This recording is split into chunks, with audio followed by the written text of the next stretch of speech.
शिकवा करूं या शिकायत करूं, पर मैं तुझी से मोहब्बत करूं। हेलो दोस्तों, आप सभी का स्वागत है आपके अपने YouTube चैनल मैथ मस्ती पर। दोस्तों मैं हूं विपिन यादव और आज जो हम आपको बताने वाले हैं कि ऐसे सवाल जिसका औसत निकालना है और मात्र 2 सेकंड में आप निकाल पाओगे। देखते ही इस सवाल का आंसर हम कर पाएंगे बहुत कम समय में, यानी 2 से 5 सेकंड के अंदर इस सवाल का आंसर हो जाएगा। लेकिन अभी आपके लिए ये बहुत कठिन लगता होगा। सारे सवाल लेकर आया हूं, ये देख लीजिए। जैसे ये लगातार है 1 2 3 4 5 6 7 8 12 तक के सभी के वर्गों का औसत। आगे आप सवाल देख लो, 1 2 3 4 5 6 ये 20 तक के वर्ग है। उसके बाद 1 2 3 4 5 ये देखो 50 तक के वर्ग है। आगे बढ़ते हैं तो 1 3 5 ये खाली विषम संख्या वाला के वर्गों का औसत है। उसके बाद हम बढ़ते हैं, देखो 1 3 5 7 9 11 25 सब विषम संख्या वाला है। उसके बाद अच्छा इसमें सम संख्या वाला भी आएगा, सम संख्या वाला भी सवाल अभी हम करवाएंगे। और उसके बाद सबसे पहले मैं इस पर चर्चा कर लेता हूं। इसमें कोई वर्ग नहीं है।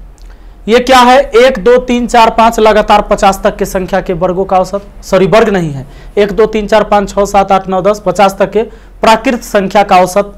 यहां पर आप 1 3 5 7 9 ये क्या देख रहे हैं आप, विषम संख्या देख रहे हैं। ये क्या देख रहे हैं आप, सम संख्या देख रहे हैं। एक चीज, जब वर्ग और घन वाला नहीं है, वर्ग घन वाला नहीं है, सीधा सीधा है प्राकृत संख्या, सम संख्या और विषम संख्या। तो इस तीनों सवाल के लिए केवल एक फार्मूला लगेगा। इस तीनों सवाल के लिए एवरेज निकालने का भैया एक ही फार्मूला कि फर्स्ट प्लस में लास्ट बट्टा में 2। बस इस फार्मूला से ये तीनों सवाल बन जाएगा। चाहे वो लगातार प्राकृत संख्या हो, लगातार सम संख्या हो, लगातार विषम संख्या हो। हाँ, लेकिन इसमें ना तो कोई किसी का वर्ग किया हुआ रहेगा, ना घन किया हुआ रहेगा, सीधा सीधा वाला। तो इसका एवरेज आप निकाल लो, फर्स्ट लास्ट को जोड़ दो। 50 है 1 51, 2 से भाग दे देना, 26.5 आंसर।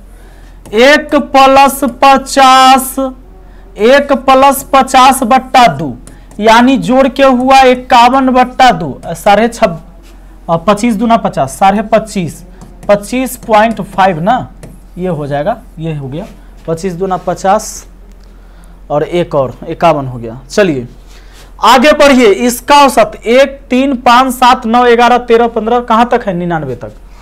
अच्छा, ये फार्मूला उन सभी श्रेणी वाले सवाल पर लगेंगे जिस श्रेणी के प्रत्येक 2 पद के बीच का अंतर समान होता है। जैसे मान लीजिए 1 2 में 1 का अंतर, 2 3 में 1 का, 3 4 में 1 का, यानी सब हर 2 संख्या में समान अंतर आ रहा है 1 1 का।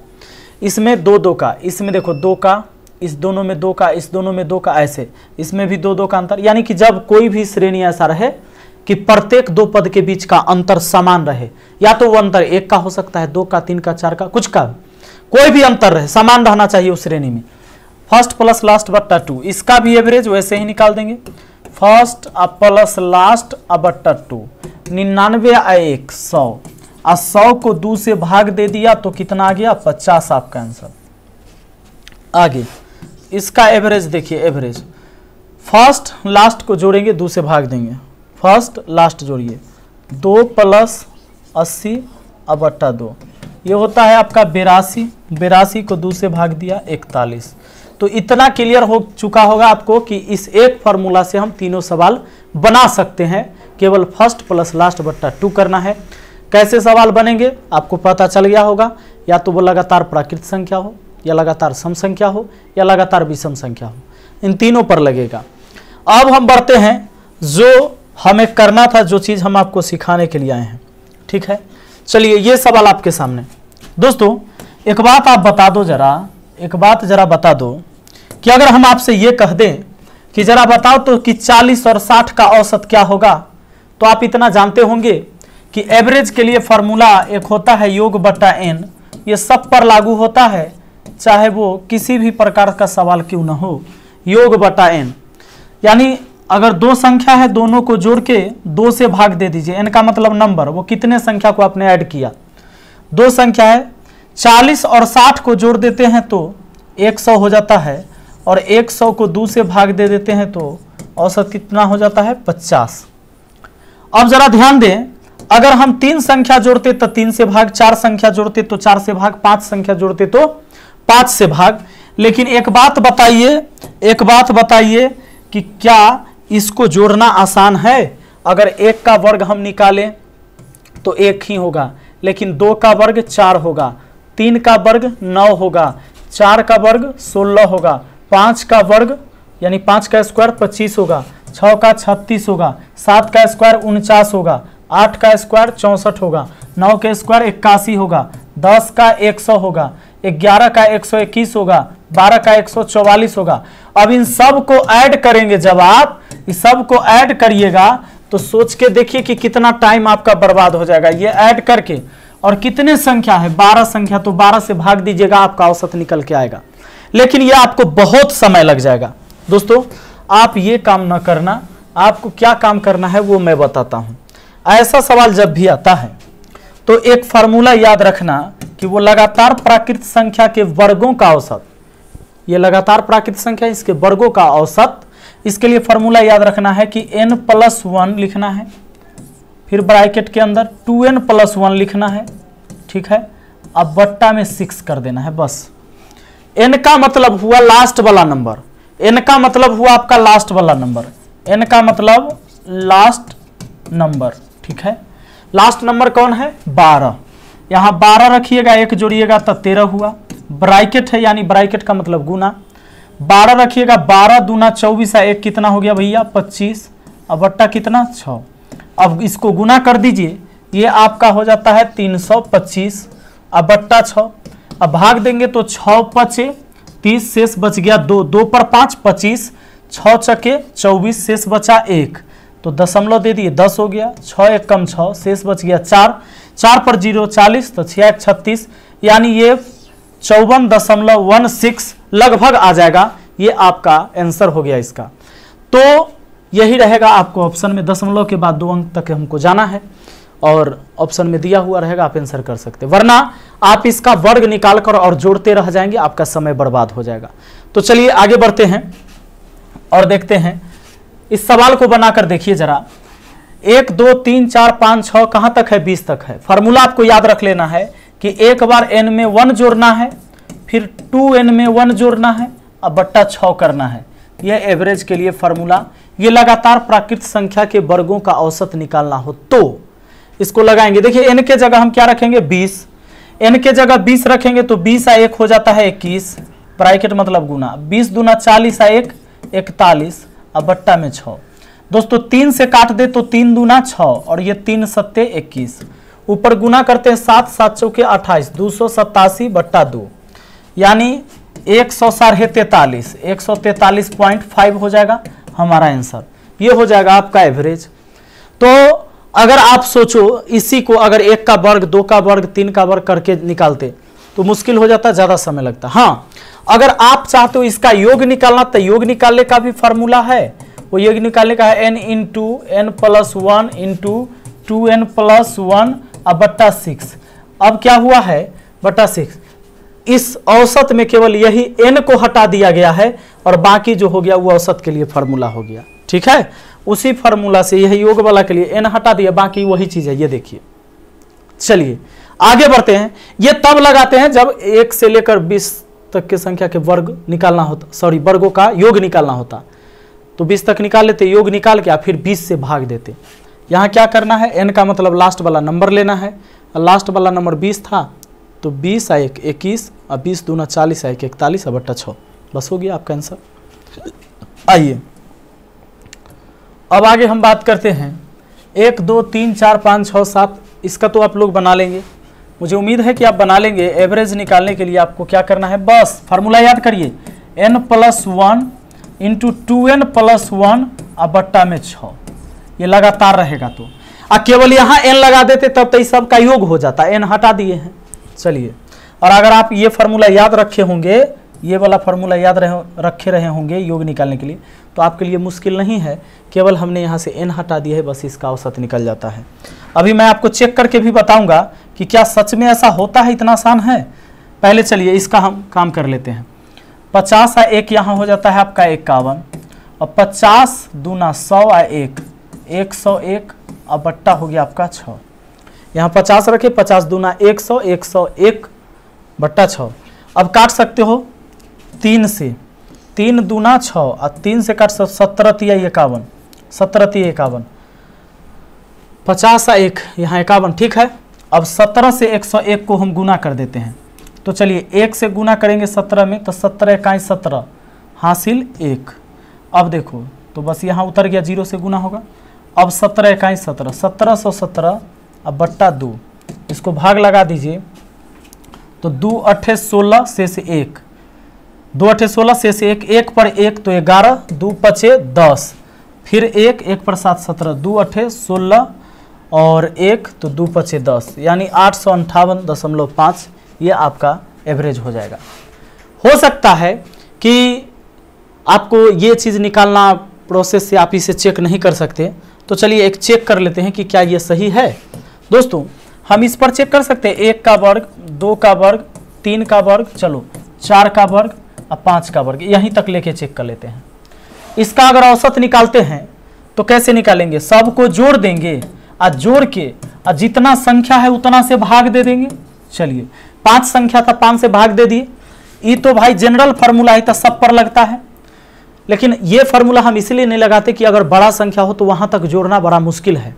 देखिए यहाँ आपका 1 हुआ, 2 का स्क्वायर 4 हुआ, 3 का स्क्वायर 9 हुआ, 4 का स्क्वायर 16 हुआ, 5 का स्क्वायर 25 हुआ, बट्टा 5 है हमारा। अब एक काम करते हैं, ये 16 9 25 और 25, 50 और 4, 50 4 54 और 1 55, ठीक है। इन सब को जोड़कर आपका होता है 55 और 55 को 5 से काटेंगे तो कितना हो जाएगा 11, क्योंकि 25 16 9 25, 50 हो गया, 4 54 1 55, 55 को 5 से भाग तो 11। अब देखते हैं उस फार्मूला से, जो फार्मूला हम लोगों ने अभी सीखा, क्या उससे सच में आ जाएगा, सच में आ जाएगा इसका 11 आंसर। आइए, अगर इसका औसत हमको निकालना था तो क्या इसका औसत हमें 11 मिलेगा। तो देखिए फार्मूला क्या था हमारा, n+1 इंटू 2n+1, अब बट्टा में कितना था 6 था, n+1 यानी n के जगह लास्ट वाला नंबर 5 और 1 6, अब यहाँ 5 दूना 10 और 1 11, अब बट्टा 6, 6 से 6 कट गया, लीजिए आ गया ना आपका एवरेज 11।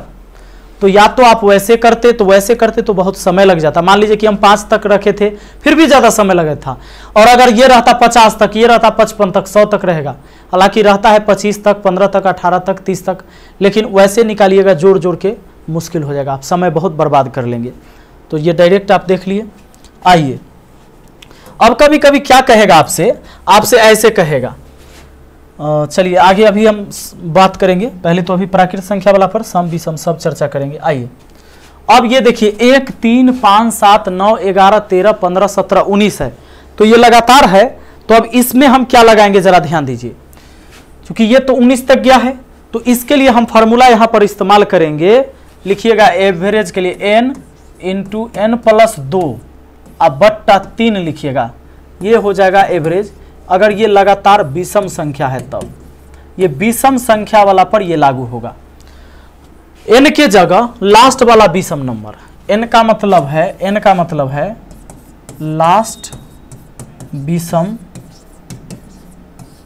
संख्या, लास्ट विषम संख्या। ये क्या है यहां पर 1 3 5 7 9 11 13 15 17 और 19 तक के वर्गों का औसत। चाहे तो आप सब के वर्ग निकाल के जोड़ के और जितना संख्या रहे उतना से भाग दे दीजिए। ये संख्या कितने बार है 1 2 3 4 5 6 7 8 9 10, 10 संख्या है, 10 से आप भाग दे दीजिएगा आ जाएगा। लेकिन आप इस सब का वर्ग निकाल के जोड़िएगा तो कितना हार्ड हो जाएगा। आपको केवल यही फॉर्मूला लगाना है एवरेज के लिए, n के जगह लास्ट वाला नंबर 19, आगे 19 और 2 हो जाता है 21 अब बट्टा 3, 3 सत्ते 21, 7 नमा 19 सत्ते ततील से 133, आपका आंसर हो गया 133 तैयार हो गया।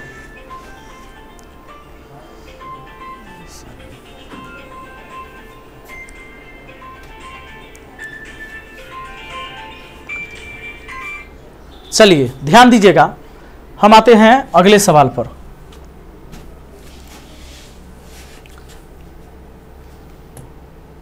अच्छा एक बात और, कभी कभी जैसे ये सवाल आपने पढ़ा भी n इंटू एन प्लस 2/3, तो यहाँ था 1 से 19 तक, लेकिन इसी सवाल को ऐसे पूछ लेगा। क्या पूछ लेगा जानते हैं? कह देगा 25 तक के सभी ये 25 नहीं बोल के यहाँ यही तो मुझे बताना है। अगर आपको बोल दे कि 26 तक के सभी विषम संख्या का औसत क्या होगा, औसत क्या होगा, तो आप फार्मूला तो जानते हैं कि विषम संख्या का औसत अगर हमें निकालना है तो n इंटू एन प्लस हम यहाँ का क्या लगाते हैं 2/3, तो n इंटू एन प्लस 2/3। अब देखिए तो लास्ट वाला n के जगह कौन सा संख्या लेंगे? 26? नहीं, गलत। ये 26 तक के सभी विषम संख्या, तो 26 विषम नहीं है, 26 सम है। तो 26 तक में विषम लास्ट वाला जो होगा वो 25 तक ही जाएगा। 26 तक में विषम संख्या 25 ही आपको मिलेगा लास्ट वाला, तो n के जगह 25 लेना है इस बार, और यहाँ लिख देना है 25 और 25 और 2 27 और बट्टा 3, 3 नमा 27 और 25 नमा 225, 9 पचे 45 के 5 हासिल 4 और 9 दूना 18 4 22, 225 आपका एवरेज हो जाएगा। तो ये फार्मूला लगाइएगा जब विषम का चर्चा होगा तब, ठीक है। अब आ जाइए, अब हो सकता है कि सम वाला रहे तब। अच्छा, पहले विषम वाला एक और कर लीजिए। 25 तक अभी बता दिए, इसका तो बताइए दिए। विषम के लिए n इंटू एन प्लस 2/3 ये करना है, अभी निकाले ही हैं। यहाँ रख देंगे 25, 25 और 2 हो गया 27, 27 बटा 3, 3 नमा 27, 25 नमा 225 आपका एवरेज हो गया। चलिए, अब ये हो चुका है। अब देखिए सम वाला छूट रहा था, तो सम वाला एक सवाल था नीचे, शायद मैंने उसको डिलीट कर दिया, छोड़ दिया। चलिए मैं सम संख्या का सवाल भी आपको बता देता हूँ। देखो, सम संख्या का जब भी औसत निकालना हो तो सम संख्या का अगर मान लो कि सम संख्या है 2 का स्क्वायर, 4 का स्क्वायर, 6 का स्क्वायर, 8 का स्क्वायर, 10 का स्क्वायर, 12 का स्क्वायर, है ना, इतना का एवरेज क्या होगा, इतना का एवरेज क्या होगा। तो इस समय एवरेज निकालने के लिए या तो आप 12 तक वर्ग निकाल के जोड़िएगा, वरना आप ऐसा कर सकते हैं कि यहाँ लिख सकते हैं 2 इंटू एन प्लस 1 इंटू फिर 2n प्लस 1 अब बट्टा में वही 6, सॉरी बट्टा में यहाँ 3 करना है। जब प्राकृतिक संख्या लगातार रहेगा, सब रहेगा, तब यहाँ 6, इसमें 3 करना है। सम रहे या विषम रहे, बट्टा में 3 ही लिखना है। सम रहे या विषम रहे, बट्टा में 3 लिखना है, लेकिन जब लगातार रहता है तब बट्टा में 6 लिखते हैं। ये फार्मूला थोड़ा सा बड़ा है, लेकिन यहाँ जानते हैं n plus 1 into 2n plus 1। दिमाग लगाना कि कैसे याद रखें। तो सम संख्या है, 2 सबसे पहला सम संख्या होता है, तो समझना कि 2 बाहर में रखना है। और इस फार्मूला से तो आप अवगत हैं ही, n into n plus 1 into 2n plus 1 बट्टा 6, इस चीज़ें आप जानते हैं पहले से। तो बस यहाँ सोचना कि सम संख्या वाला, सम संख्या तो सब 2 से कटता है, यहाँ 2 एगो रख देना है, n प्लस 1 और फिर 2n प्लस 1, अब बट्टा में 3 रहेगा उस फार्मूला में, सम संख्या वाला में भी और विषम संख्या वाला में भी। अब आइए, तो यहाँ पर आप 2, उसके बाद क्या, 2 के बाद आप यहाँ क्या रखेंगे, 2 के बाद आप यहाँ रखेंगे, जैसे 2 हो गया, n के जगह लास्ट वाला नंबर 12, तो 12 एक कितना हो गया 13, और फिर 12 दूना 24 एक कितना हो गया 25, और 25 बटा 3। चलिए यहाँ रख दिया 2, अब n के जगह रख दिया 12, तो 12 एक 13, फिर 12 दूना 24 एक 25, 25 बटा 3। अब आपको इसको गुना कर देना है, 13 दूना हो गया 26, 26, चाहे इसको 25 दूना 50 कर दीजिए, डायरेक्ट गुना आसान हो जाएगा। 25 दूना 50, पहले 50 और गुना हो गया आपका 13 और बट्टा हो गया 3। ये 25 दूना 50 और गुना 13, 13 पचे अब 65 650, 13 पचे 65 650 और बट्टा 3। भाग दे दे तो 3 दूना 6, 3 एकम 3, 3 6 के 18, फिर आ जाएगा 216.66। तो ये हो गया आपका आंसर। तो दोस्तों आप सम संख्या के लिए इसको लगाइएगा, विषम संख्या के लिए आपको याद हो गया है कि n इंटू n प्लस 2/3 ये विषम संख्या के लिए लागू था, ये सम संख्या के लिए लागू था, और एक जो प्राकृत संख्या के लिए था वो था आपका n plus 1 into 2n plus 1, यहाँ बट्टा में 6 था। ठीक है, तो ये 3 फार्मूला अगर आपको याद है तो आप नहीं छोड़ोगे, चाहे वो वर्ग वाला कोई भी रहे सवाल, या सम रहे, प्राकृत संख्या रहे या विषम संख्या रहे। अब अगर आप चाहते हैं कि अब घन वाला का कैसे निकालते हैं सर, अगर 1 का क्यू, 2 का क्यू, 3 का क्यू, 4 का क्यू है तो उसका कैसे निकालेंगे, सम वाला, विषम वाला और लगातार वाला, तो उसके लिए हम अगला वीडियो लेकर आएंगे। कमेंट करके जरूर बताइएगा कि घन वाला पर भी बना दीजिए, तो उसका वीडियो हम लेके आएंगे। ये वीडियो अच्छा लगा है तो लाइक करिएगा, और अगर इस चैनल को अभी तक सब्सक्राइब नहीं किया है तो चैनल को सब्सक्राइब करके बेल आइकन दबा लीजिए, ताकि जब भी हम वीडियो डालें तो सबसे पहले नोटिफिकेशन आप तक पहुंचे। मिलते हैं अगली वीडियो में। और अगर मैथ का पूरा कोर्स चाहिए तो धुरीना ऐप पर मेरा अवेलेबल है, आप जाकर देख सकते हैं, लिंक नीचे डिस्क्रिप्शन बॉक्स में है। Thank you.